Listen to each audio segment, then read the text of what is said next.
بسم اللہ الرحمن الرحیم۔ کیا ہم جانتے ہیں لعنت کبھی ضائع نہیں جاتی۔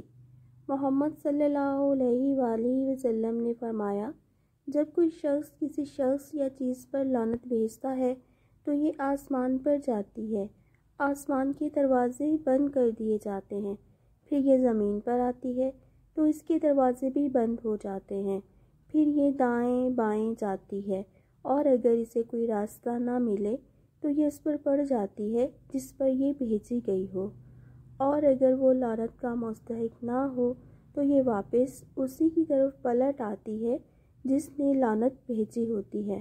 مسلمان نہ لعن طعن کرتا ہے، نہ نازیبا بولتا ہے، نہ ہی گالی دیتا ہے۔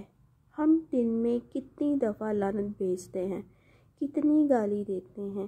ہم کیسے مسلمان ہیں؟ آئیے آج اللہ سے پکی توبہ کرتے ہیں کہ آئندہ ہم ان الفاظ کو قطعاً زبان پر نہ لائیں گے۔ اللہ ہم سب کو معاف فرمائے، آمین ثم آمین۔